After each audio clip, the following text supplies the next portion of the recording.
Hi everyone, I'm continuing this update series within regards to British-Israeli lens within regards to what is going on at the moment, especially in England, within regards to the situation, within regards to the political situation also, and in the media situation also. So very, very big news that did come out. Sir Keir Starmer, actually very interesting.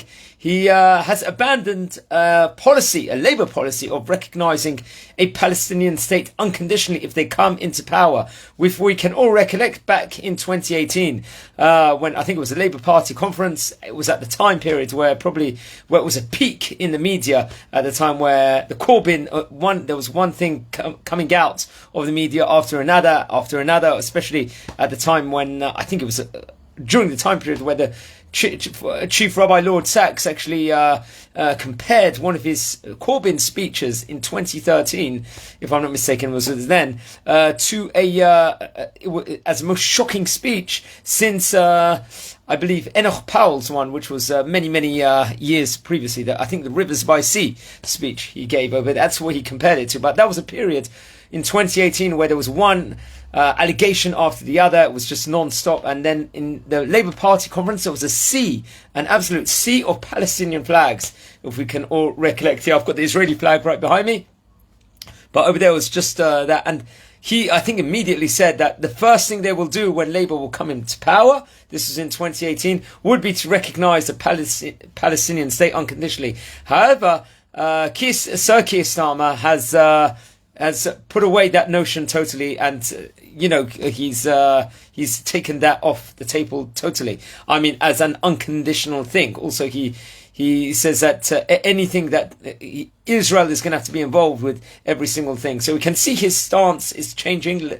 The Labour Party is changing a lot, despite there's a lot of noise going on from a lot of MPs. A lot of MPs quit not so long ago from the front bench because of he didn't call for a ceasefire. He stayed strong within regards to that, which is we appreciate him really within regards to that. And still he's staying strong within regards to not calling for a ceasefire, obviously 100 days in.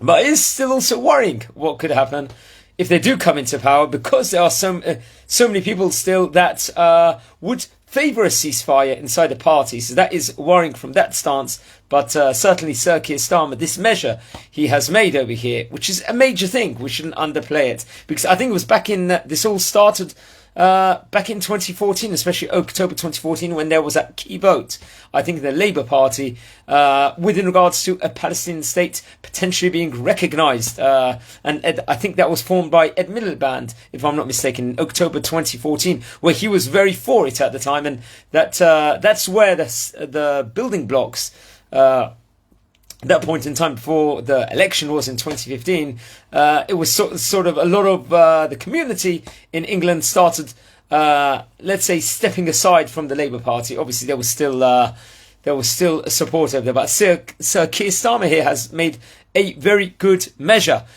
over here. Obviously, I would say that all of us would probably be thinking that over here, because we are all worried. We've got, there's still the hostages, 135 or 139, if I'm not mistaken, still in those terror dungeons, and we want them released immediately, the second unequivocally. And we're all worried because we've all got, many of us have family members that are fighting in the south or in the north or in the different borders, and still 80,000 people have been displaced, if not more, from Jewish communities, because they are in the borderlines also. So many people have had to leave their homes. I'm sure we all know someone that has, and many of us have kids that are in the army at the moment, and we're all worried and want them back safely, and after this is all over, hopefully. So this just an update, and let's hope Sir Keir Starmer would stay strong, because it does look like that if a general election would take place, they would probably go into power at the moment, unless something dramatic would happen both ways. So but one thing I will add also at the moment, I think there was an anti-BDS thing past the third reading in the Commons. One thing which is worrying with the Labour Party, the vast majority, if not barring 8 Conservative MPs, voted for this anti-BDS bill, which was obviously very favourable for Israel.